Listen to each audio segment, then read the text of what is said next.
This is the channel. This is the channel podcast. This is the channel. This is the channel podcast. This is the channel. This is the channel podcast. This is the channel. This is the channel podcast. This is the channel. Hi, everyone. How you all doing? This is the chat. I'm glad that you are joining us. Welcome back to our Sunday chat. I am so excited to be on here this evening, and this week and next week, we're going to be talking to couples, and I'm excited about having the opportunity to talk to couples. So if you are not a couple yet, don't worry, because you're going to learn. For you all that are couples, we hope that you join us and add to the conversation, okay? And so I'm going to bring our guests on, but I wanted to just check in and see how you all are doing. Let me know where you are tuning in. Come on and give a shout out. You know, all you that are on Facebook, on Periscope, on YouTube. Hey, the chat is here. And I'm just, like I said, I'm just glad that you're here. I am almost done with this semester of school, and so I'm excited. So it's overwhelming because there's a lot of writing, a lot of reading, and a lot of work to wrap it up. But guess what? God is faithful. But we can't forget the chat. We still have to continue to have conversation as we move forward in this journey, okay? So let's go ahead and bring our guest on in. We want to make sure, first of all, I want to bring in someone who I love and I've been doing life with for over 30 plus years, okay? I was a baby, but we're going to bring him on in. Look at this handsome man. Woohoo! Hey, honey. We don't hear you. I didn't say anything yet. Hey there. Hey, how are you? I'm good. How about you? I am great. How's it been going? How was today? Oh, today was a blessing. Thank the Lord. We, got up early, had all kinds of meetings and stuff to do, and enjoyed the worship celebration and meetings afterwards. And, now back home and doing more work. So it's been busy. Been a busy weekend. Well, I am so glad that you're back on the chat with us this weekend. We're so excited because the last 2 weekends we've been chatting with fathers and then husbands. But guess what? It is time to bring in the women, the ladies up in the house. And so we're going to have some discussion. We have some of the men and their wives with us today. And hopefully next week we'll have this group and an additional group of husbands and wives. And so we're going to get some information, okay? And we're going to hope that our son that's in the kitchen doing dishes late, he's kind of loud in there. So hopefully if you all hear some crack, some noise that he's trying to work. All righty. So it's good to see Cheryl up in the house. Away from Buffalo, New York. We see Lottie up in the house from Rochester. Hey, Momo. Hey, and so I know some others are watching. And don't be shy. Come on and shout out, okay? So come on. Some other couples here, all the way from Tennessee. We have Pastor Mike Quinonette. And then we have all the way from Corning, we have Pastor and Mother Rowe. And then, you know what? We got to have some millennials up in here. So we have this Diggs up in the house. How y'all are doing?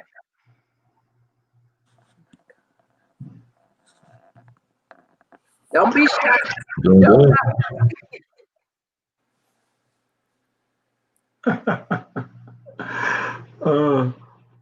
Maybe folks are muted or didn't understand that you wanted to answer. I wanted to find out how you all doing. Oh, Doing okay. Yes. You're doing doing well. great. We're doing good. Well, I hope you all aren't nervous because we're just going to have a conversation and ask some questions tonight. And we're hoping that it'll spark some conversation for each of you after you get off, but it'll also encourage our audience tonight. So we have people tuning in from the everywhere. And so we're happy. You that are out there, guess what? I want to give you a little message. If you look down on the bottom of your screen, what does it say? Caring is sharing. So please share. Somebody you know may be able to, they will benefit from our conversation tonight. All righty. So if you don't know me, I'm Apostle Jeanette Vaughn, and I've been married to this handsome man, Dr. Bishop. We'll be celebrating 34 years this year of marriage. And we're excited about that. And then we have Pastor Michael and Annette Brooks all the way from Clarksville, Tennessee. And so we're going to be talking. We're going to have some conversation. We also have the Rose and, like I said, the Diggs. So let's get going. Are y'all ready? Yes. Yes. Y'all kind of hesitate. You're like, ah! Okay, so first of all, we want each couple, and we're going to have the males do this. Share, introduce you and your wife, and share how long you've been married. And so let's start with the youngest, Brandon and Carissa. Good evening, everyone. As she stated, my name is Brandon Diggs. This is my lovely wife, Carissa Diggs, and we have been married for a little over 7 years now, and we're glad to be on.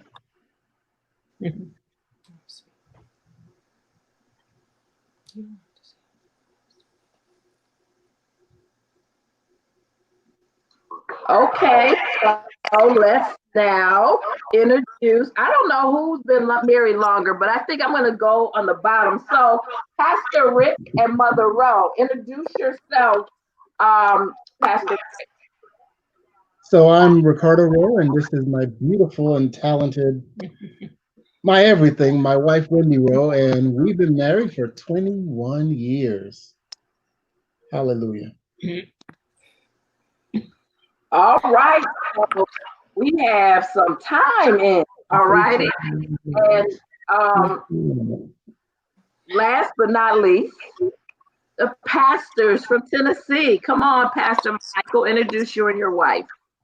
Well, my name is Pastor Michael. This is my beautiful wife, Pastor Annette. And we're here in Clarksville, Tennessee. We've been married for about 26 years, 3 beautiful children, and 3 beautiful grandchildren. And I cannot forget the pets, 7 chickens. Oh, God. Oh, God, okay, 7 chickens, not dogs, not cats. We didn't say hamsters or frogs. We said chickens. All righty.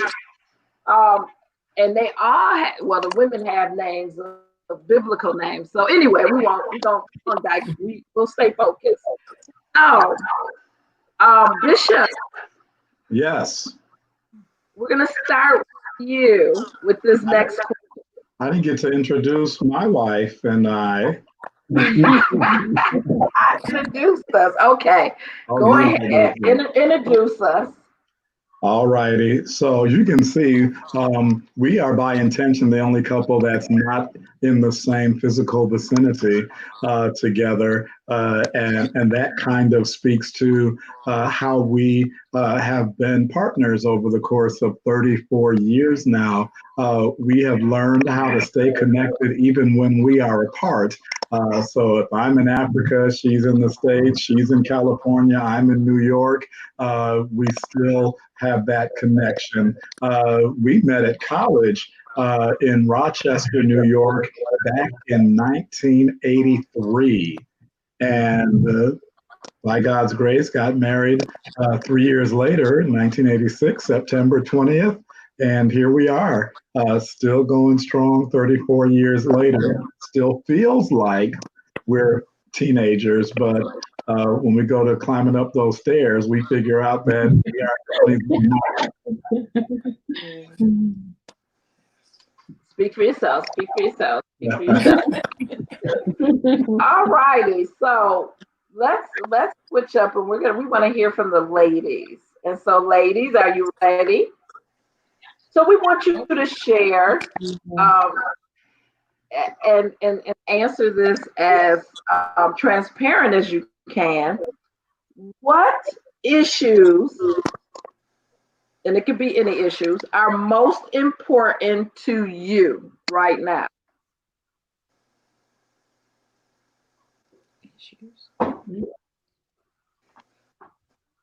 All righty. Who wants to go first?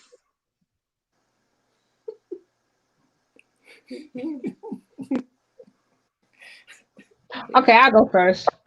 Okay. I could say family because my mom's had to come live with us, and my husband was very understanding with that. You know, there was no hesitation. It was, you know, I told him the situation she's going through. She has dementia, and I don't want to leave her alone by herself no more. And his answer was yes. That's why we got the big house. So, family. All righty. Okay. All righty. I guess I'll go next. Thank you.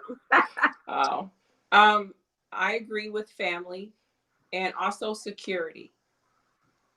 I'm getting older, and you know, you just want to make sure that everything's taken care of. You want to make sure that you can retire in peace. Okay. So when you mention security, you're thinking about retirement. Yes. So can you elaborate more on it as far as you stated, as you get older, what security looks like, maybe in that retirement, or how you're handling that in your relationship with your husband? Well, I think part of it is also health-wise, as far as security, because I don't want to be like a statistic and retire and then pass away. I want to be healthy. I want to be able to enjoy my retirement. I want to be able to say that if I'd like to go somewhere, I have the money to do it. And I'm noticing that a lot of people are not prepared for retirement. They're just in the now. And they have to be taught that there's, you know, people are living longer. So they have to be prepared for when they retire, because you shouldn't have to work all your life. You should be able to enjoy some of your life with your children and your grandchildren without having to work 2-3 jobs. Amen. I agree. That's good. That's good. Carissa. So is it what issue is important to me, like personally or as a couple? Either way, it could be personal or as for you or for as a couple.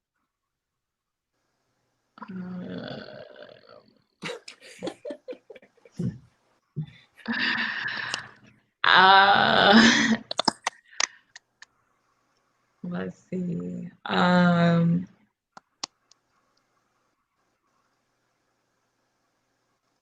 Making sure like my son is getting the stuff that he needs at this age.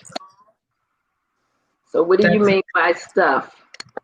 So, education, he had speech therapy or has speech therapy, just potty training, that type of basics.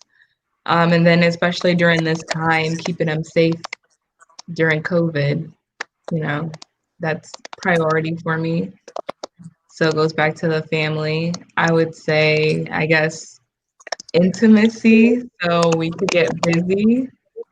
So making sure that we're staying connected. All right. Another thing. Yes. All righty. Okay. So I'm gonna skip myself and go to the men. Okay. So let's start with the guys. We'll start with Brandon since we left off with Carissa. What issues are most important to you right now? So I think my biggest issues are they're very much I hate to sound selfish, but they are very much to deal with me in the sense of if I'm supposed to be in order to maintain or in order to be a good husband, a good father, a good community leader, ministry leader, etc., that there are absolutely things that are out of my control and my own strength will not allow me to do.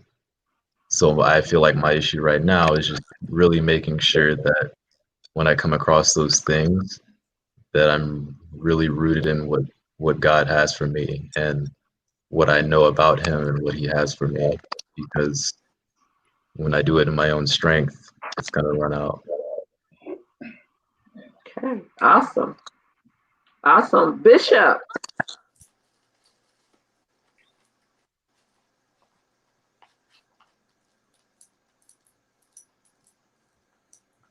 Bishop, would you like to answer next? I can. So priorities for me, I think, shift from time to time. And in this season that I'm in my life, I think that more and more the priority has been outward facing as our children have become adults. Even the youngest ones, looking at what the next is, making sure that the youngest ones have their educations taken care of, but kind of reversing kind of where we have been and starting to think about when it's just us again. And so I think that kind of as Pastor Annette said, kind of planning for the next phase, especially because I just don't think that my kids, although they love us to death, I don't think they're prepared to take care of us. Hallelujah. So we gotta make sure that we are in the position to take care of ourselves. But of course, there's also the importance, the priority of ministry. That is never far from my thoughts, but still looking after our responsibilities as parents and grandparents while we are also children, our mothers, as they are becoming older and wanting to make sure that we're there for them. So priority continues to be family, but really thinking about how we want to age energetically so we can enjoy the next phases of our lives. Yes. Thank you. Pastor Rick. So for me, I would really, although everybody gave some really, really good answers, and I would agree with everybody, but for me, I think financial security rises close to the top, as well as supporting my wife through this new normal. As she said, we're adjusting and our family dynamic is now adjusting, and just supporting her through it. is one of my main concerns right now. Okay, thank you. All right, Pastor Michael. Yes. Well, my wife did start it off, and Pastor Vaughn touched on it also. We're right now in the next phase of our lives. Our children are all adults, married, going on with their lives. We have grandchildren. And for me, the party hasn't stopped. You know, I like to continue to date my wife, love on her. I like to take trips. Obviously, we had to slow it down this year, but just enjoying life with the understanding we only really get to live it once. And just want to make sure that we're planning properly, budgeting properly, so we can enjoy our golden years, you know. And that's it, really. All right. Okay. So we've had an opportunity to talk about introduce our wives. Men had an opportunity to introduce their wives. They had an opportunity to share, what's important, what's on their minds right now. And the women, the wives, did as well. And so what I want us to go, the next question I want us to kind of really share where we're at is to talk about during these last 4 months, we have been dealing with a virus that is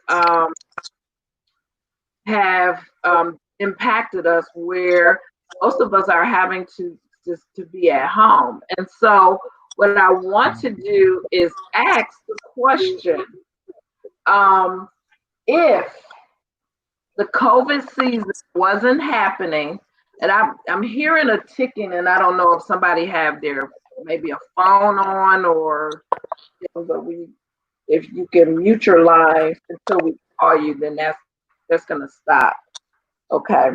So I want to ask you, if we were not in this season, what do you think your spouse would be doing right now? If we were not in this COVID-19 season, what would your spouse be doing right now? Okay. And so we're going to start with the ladies. What would your spouse be doing right now? So I'm going to start it off. So this is July. My spouse would be working and getting ready for Faith Fest, but he would be working and anticipating or have planned a vacation for August for us, but he would be working, preferably not at home, but in his office. That's what he would be doing. Did I get that right? Hold up. I know that you're going to go through the ladies, but what preferably for who? For me or for you? What? Not being at home. Not for me. I want you home. I like the fact that you're working from home. Because I have to be home. Make sure you ask Brandon that question about working from home and the prospect of going back into the office. I want to hear that answer. Okay. So Bishop, while we're on there, what would you think I would be doing? So that one's easy. You'd be doing what you're doing right now, trying to finish up this semester. So school would be the priority, and I'd be getting dragged in.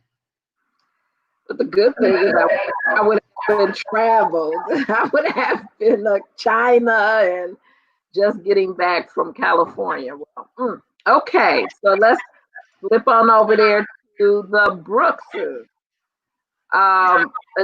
What would Michael be doing? And we're looking at this whole, not just right now, but the time that the COVID season started in March until now. What would they be doing? Well, since we've been in the COVID season, we have not stopped work. We work on a military installation, and we're called Quintessential.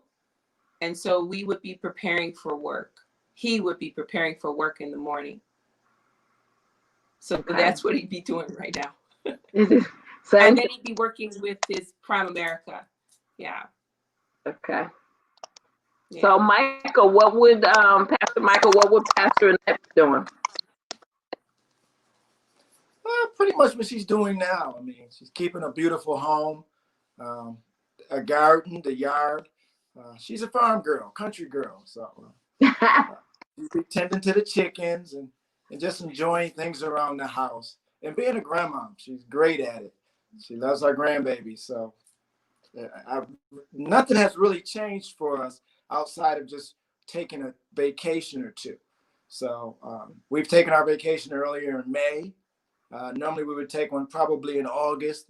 So that's the only one we may miss.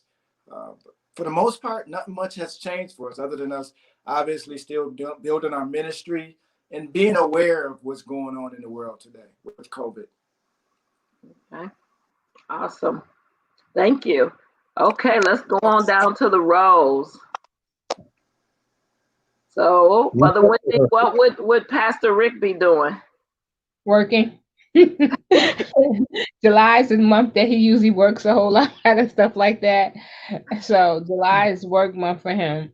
And we usually go away either like in August, or this year we had to run away like we planned. We'd have been already coming back off our vacation in June, but we didn't go nowhere because of the COVID. We would still be in the afterglow of our beautiful cruise right now, but it's okay.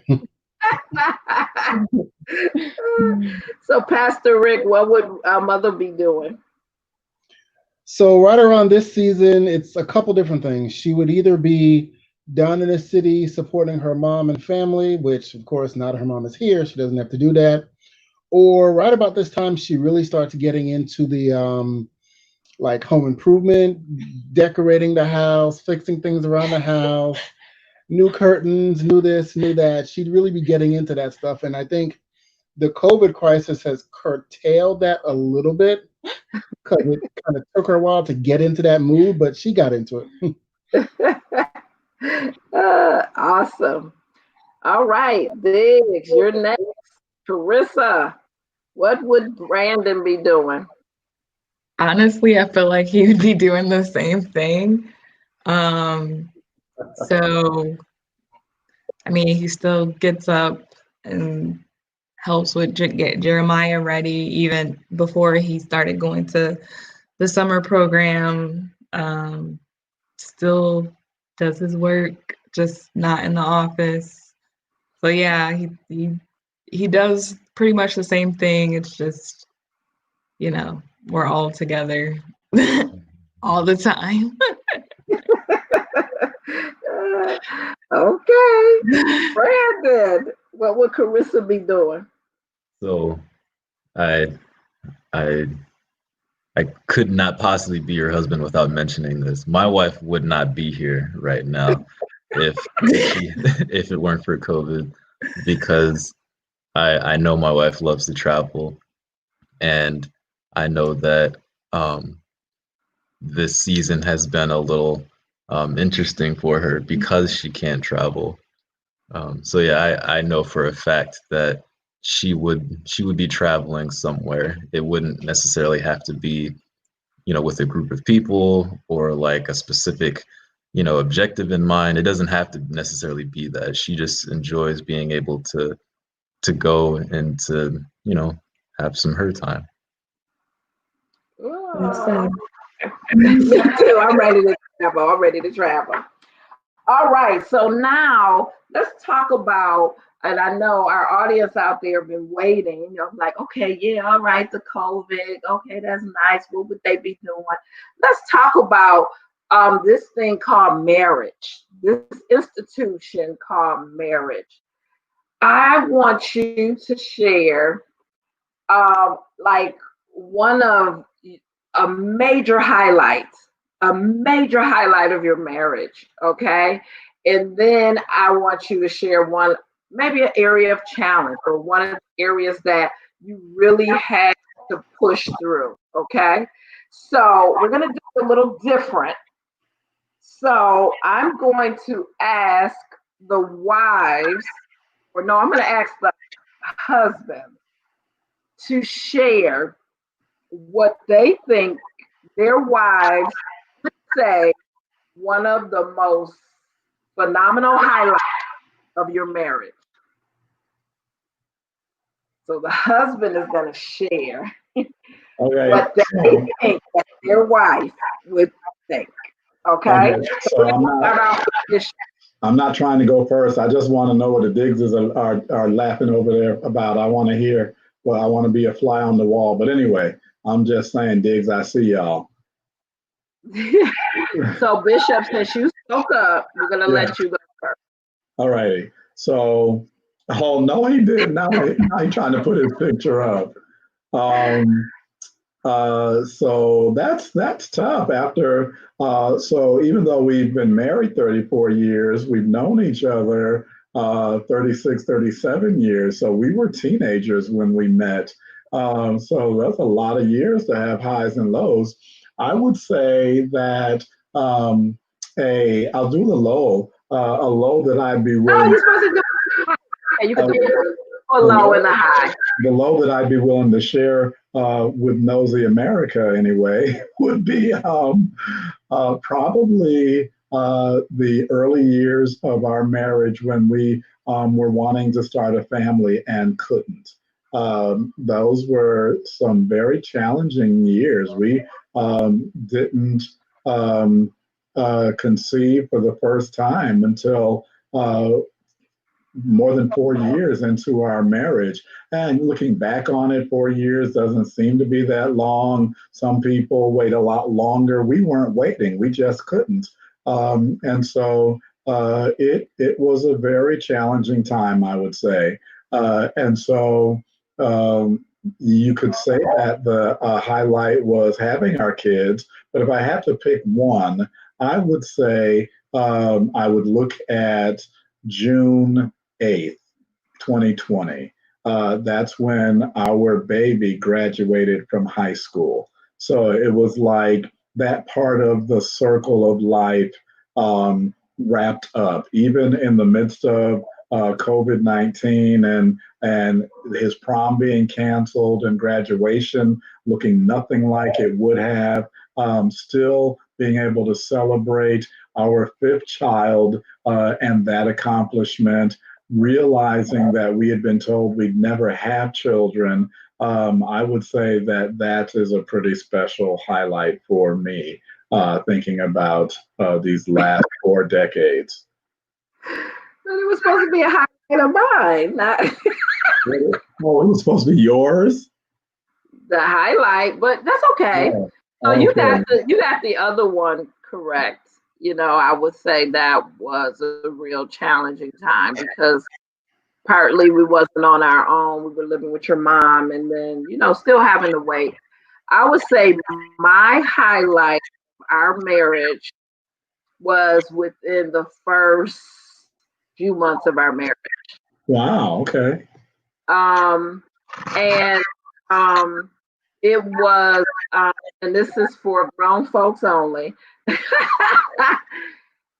because I really had some fears and concerns about marriage. Because a lot of people that I was around, they were not happy in their marriage or they were divorced. And so I was like, you know, really like, can I be with one man all my life, you know? And so I really didn't understand that concept and really see people that were truly happy.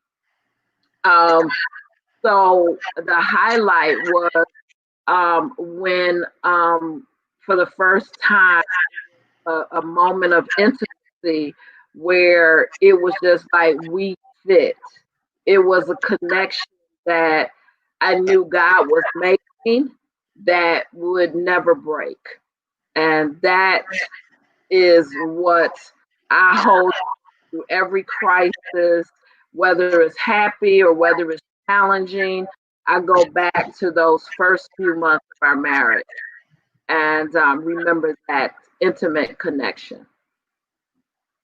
Wow. All right now. All righty, let's move on. Mhm. Let's move on. Let's hit some. Oh, Ask Carissa why she blushing. and we're gonna start. Pastor Ricardo, what would you think Mother Wendy would say was one of her most challenging times within the marriage? So for us, that's a pretty easy question because our most challenging time, as probably many couples would say, was near the beginning. For us, it was made very much more pronounced because of the fact that I took her away from her home and brought her to the middle of nowhere in Corning. And she comes from a very large and very tight-knit family. Her mother cried when I took her away, and I spent the next practically every weekend for a little while afterwards driving back and forth because that disconnection from home and all she knew was hard. And it was hard on her, and I tried as much as I could to make it easier on her, but it was hard. So that was, I guess, Wow. one of the low, I don't even want to call it low because I think we learned a lot through that and we got closer because of it. So I actually I wouldn't change a thing because of it, we have a much firmer foundation because we got away. None of our family was around us, so we had to rely on each other, had to depend on each other, had to build strength within each other. And now I think our bond is that much stronger because of it. So I actually would highly encourage couples to, make sure they get away so that family can't get in their business, especially during those formative years. So that was, I think, the challenge. I think the high part, there's a lot, but I think one rises to mind. Several years ago, I was blessed to be able to be a homeowner. And when I was able to open that door to her new home, that was, for me, that was something. And I think for her, that was something too, because I know she's always wanted a home of her own. And when I was finally able to do that, I think that was to me, that was a standout moment. Oh, wow. So, Mother Wendy, did he kind of hit that for you? Yeah, but it was the high I would think about was that even though he took me, it was low times and he took me to Brooklyn, but it was one Thanksgiving where I really decided I wasn't going back to Brooklyn no more because it was a snowstorm. And I watched him on the road how literally cars were sliding and it took us By the grace of God 10 hours just to get back home. And I watched him how he was careful to make sure that we were protected, that no car was around us, and he took his time to get us here with front wheel drive. Right. And when he did that, I realized I can't go back. I got to stay here. This is my family. This is where I have to learn how to grow and grow up now, because my life could have been taken that day, or my children's lives could have been taken that day. But he cared so much for us. He protected us all the way till we got to the door. And I knew he was, because I was panicking, because I know he was panicking. But he was still going, strong still for us, and the girls in the back, they were knocked out sleeping. They didn't even know until we got home all the stuff we saw on the road and stuff like that. But that's when I decided, okay, if my family want to see me, they have to come up here. And then we started making changes like that. And, it's been like, and they were like happy to come visit us then, but now they don't, but it's okay. I'm happy being by myself. So that's interesting. And we're going to talk about that difference. But I want to get the other couples in. Let's see, who's going to go next? Who wants to go next? Okay, Michael raised his hand. Michael, come on, Pastor Michael, tell us what was one of the areas of challenge in your marriage that you think she would highlight, and then what's one of the highlights? You're muted. Okay.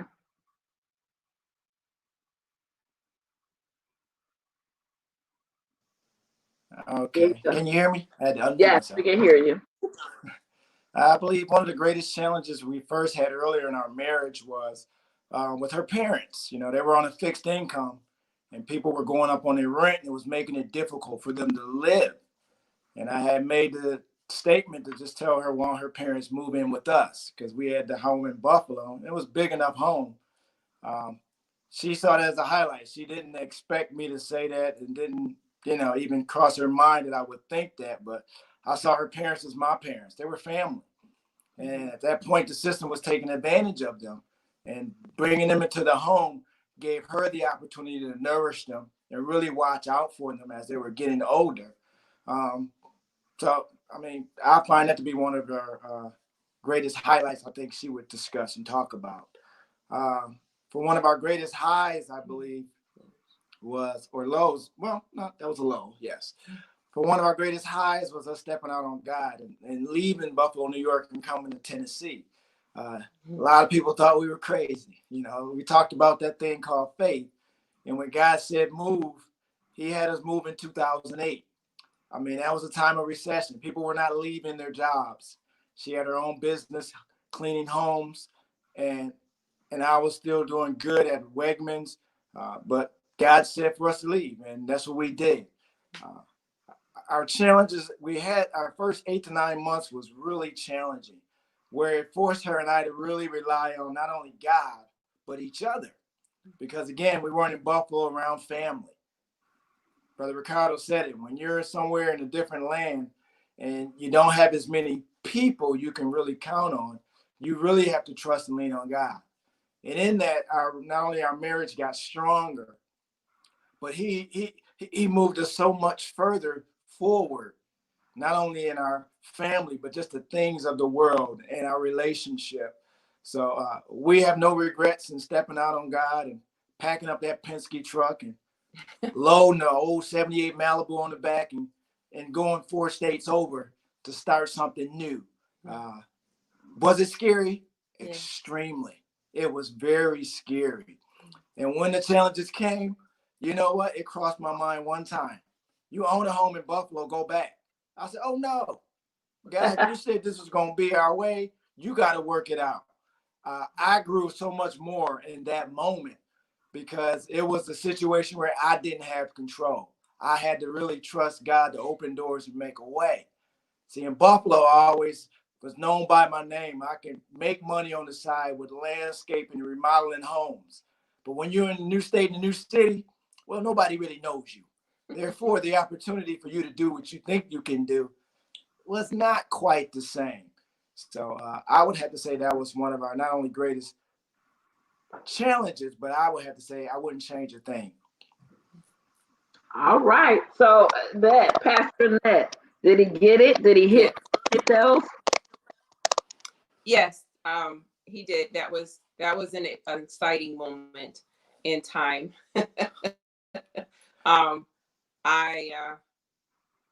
I guess one of my highs was that our Heavenly Father heard my prayer because of when we are a blended family and when and I was married before. And so my prayer is always to the Father that, I want someone to love me for being me. Because I had the other side and I didn't want that anymore. So God sent me Michael, and he's even though I was not quite sure of the packaging that Michael came in, and I need you to hear me well, because we have our set design, we have what we think we need, but God knows best. And so when he sent me Michael, it was like, are you kidding me? It wasn't what I thought, but I learned that this gift that God gave me keeps giving. And so I am so appreciative for what God has done. So that is a great high. I'm also thinking in the same lines of you, Apostle Jeanette. I want you to understand that it goes back to the beginning. There's a lot of highs in our lives, but the ones that impacted the most were in the beginning, which keeps us moving in the direction we're going. I think one of the lows that I could just possibly think of is, yes, the move here. It was a dramatic change, but we stepped out on faith. And even in that, it was another level of faith for us, that we had to trust God in every turn, every decision that we made. And so it was a little different, and we really had to learn how to pray. We learned that God did hear our prayers and that he did open opportunities for us. And so, yes, faith is a key. Wow. As I was listening, it just hit me when you was talking about packages. And then for all of our listeners that's out there, sometimes we have an idea of who we should be in love with or who God should send and what we want and all of our attractions. And I look at, when you were saying that, I'm for sure you thought, okay, you're sending me a younger man. How is this younger man going to provide for me? And then I look down there at Mother Wendy, and she got a younger man. I said, okay now. So sometimes if we get stuck with, well, we want the man to be doing this and that, but when it really boiled down to the conversation, it really was about their extension of love. And before we get to Brandon and Carissa, I just want to highlight where the men more so looked at, when they looked at the highs, they kind of looked at it from, yep, I think this will be her high. It was a high for me because it really was showing how I love her or what's next, right? Where most all three of the women that have spoken really talked about when the relationship was solidified, when we really realized that these men love us. You know what I mean? Each one of us really kind of hit that, like, yeah, we've had some highs, and you can't really have any highs until you really come into that realization that this man loved you. I'm reminded of, and I saw quickly that she was on, I don't know if Mom Chisholm is still on, but I watched Dad Chisholm love her and honor her. I'm also reminded of my dad and how he talked about my mom, and I'm reminded of Brother Stokes, who is Pastor Sheila's father, and how he talked about his wife. But it's when that wife realized that she is loved and she is special, that this man is bending over backwards, that with all of the other stuff is extra. That's the biggie. That's the thing, Anyway, okay. I want to get to this other couple. I don't want to keep talking. So, Brandon, tell us, what do you think Carissa will say one of the areas, times of challenge, and I know you guys have less than 10 years, and then, or you could start with one of the highlights of your marriage, during the time of your marriage. That's a good question. I guess one of the overall highlights would probably be, earlier on in our marriage, in the sense that when it came to, us just spending time together, doing things together, traveling together. I can think back to when we were at Hampton And I mean, because you see how she travels now. It's like we did the same thing, at Hampton. We would be at conferences. We would be going to when she was checking out grad schools. Like we were finding a reason to travel, and we would do it together. So I think probably earlier on in our marriage, where when we were spending a lot of time together, I would say that's probably a highlight for her. As far as challenges, I think that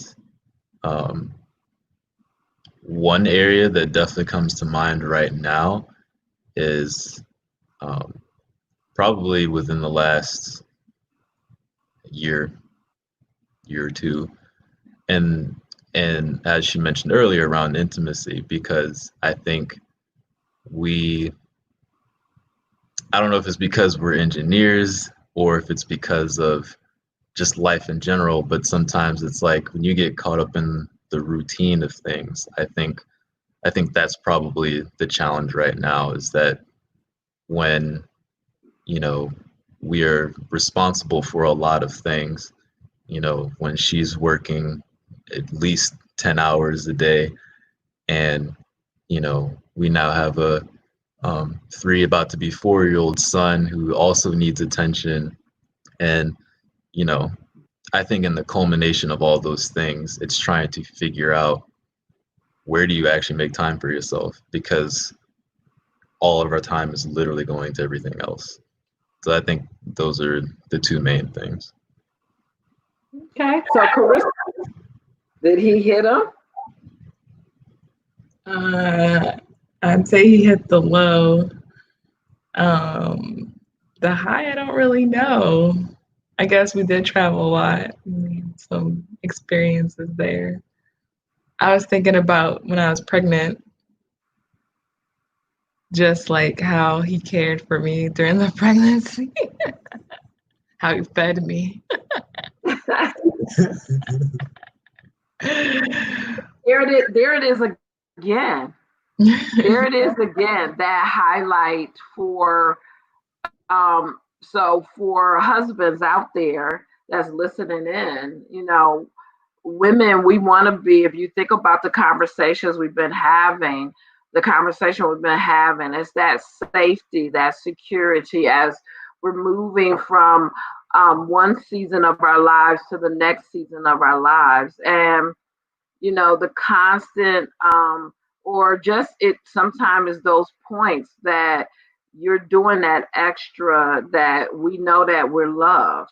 And maybe that opportunity of sharing and communicating, hopefully you all know that we love the way you love us. So we're almost at our hour, and I have one more question.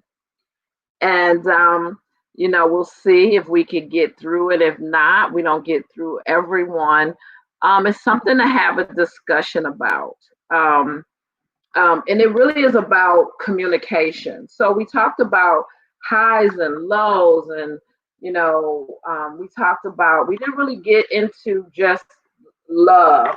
And hopefully next week, we're going to go deeper into what love look like, because a lot of times what happens is we have this concept of love, and we don't understand Father's love, Father God's love. We don't understand how a man is to love. And we want to talk more to the women on and hear from the men of how they need to be loved. I think sometimes they're wanting to be the one on the white horse, that they're trying to make sure that we're happy so the house will be happy. Do we really understand them and how to love them? And so I want you to kind of have that discussion with them this week, so you'll be prepared, because then the new couples we're bringing on, they'll glean a lot from us from that. Okay. So one question that I want to just have you think about, and maybe we can have a couple people answer real quick. Have you ever told your spouse you wanted some time to think about a question or a situation that the other spouse was ready to talk about.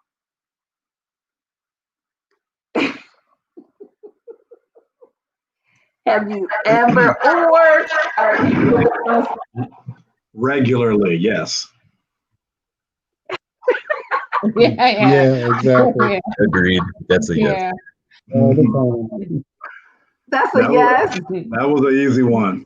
So The timing of it is almost funny because I know for us, I am more the we gotta talk it out, we gotta talk it out, we gotta talk it out. And she's more the I can't talk it out right now. I gotta think it over. I gotta, figure out how I feel or whatever. But I'm like, but no, we gotta talk it out. We gotta talk it out. So I'm the one that be one. Because I don't want to make a mistake and say the wrong thing. Right, right. I like to think about my actions, Sometimes we don't think about our actions and put ourselves in that person's place, you know what I'm saying? We act. So I think about it and say, how would I want somebody to treat me if they ask me that question, So. Yeah, I'm that way also.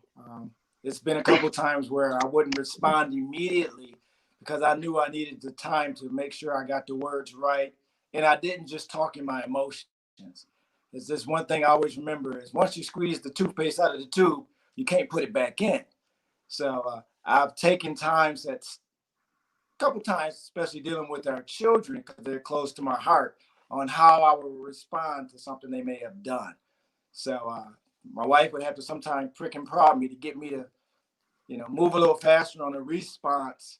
But I always still took my time and made sure I did it, well, my way. And because again, I wanted to make sure I said it. I wanted them to hear my heart. And I wanted to still have passion in my response. It would not be of anger, but it would be of love and understanding. All right. So Diggs, you all were commenting down there. Yes. Yeah, so Yes. I think Go ahead. I can remember plenty of times where I've been the one who tries to deal with things immediately, and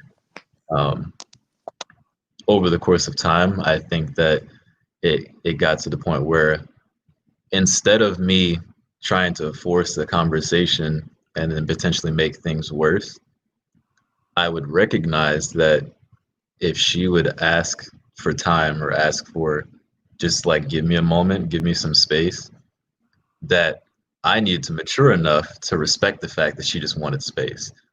It wasn't like a personal attack. It wasn't like, get out of my face, don't talk to me. She might have been saying that in her head, but really it was just it was like I need a moment. And so Sometimes it's the timing too. Like I'm working and you come up and you're like, this X, Y, and Z. I'm like, now's not the time to have this conversation, Oh, you sound like your father.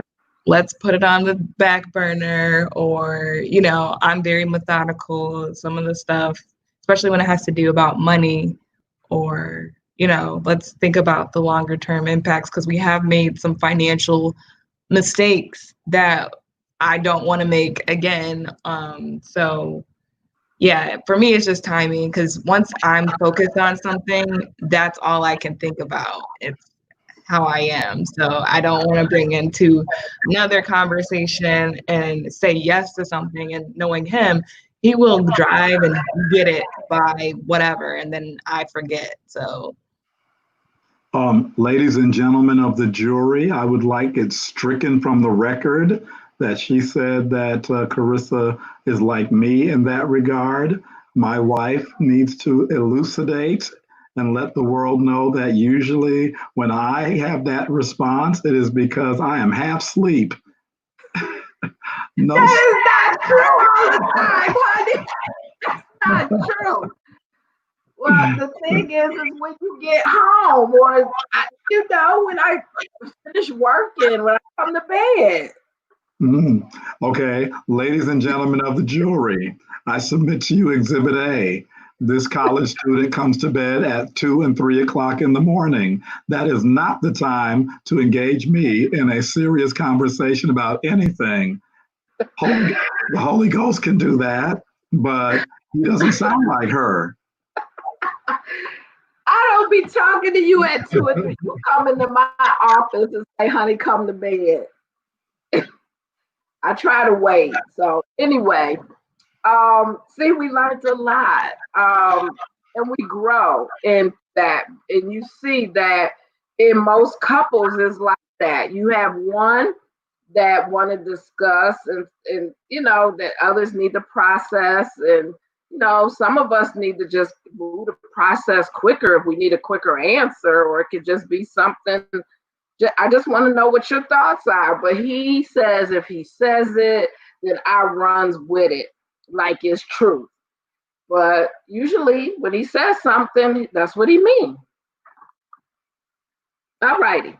So I'm going to wrap it up here. I am so appreciative that you all have come. I hope that you'll be available next week, because I really want to challenge the wives this week. So it's going to be different.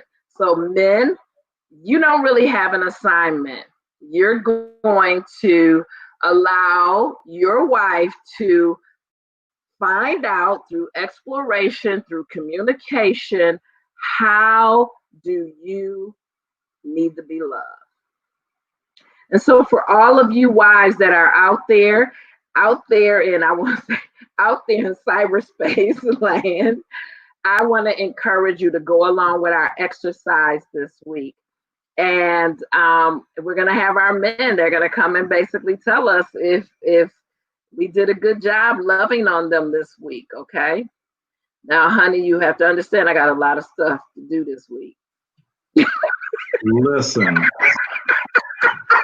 You can't be giving folks an assignment, getting me excited, and then you're talking about, but it doesn't apply here at 3565. I'm the host. I'm giving an assignment. Well. Well, I want to thank you. I'm gonna be ready with my report out, okay, y'all? Honey, come on now, be nice. I'm gonna be very nice. You gonna be nice? Yes. Okay.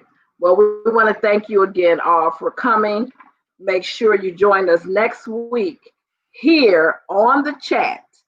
Same time, same place. We're going to be here. I hope you're here with us. Thank you, Pastor Michael and Annette. Thank you, Pastor Rick and Mother Wendy. Thank you. What you laughing at, Carissa? Thank you, everybody in the audience. We love you. Have a great week.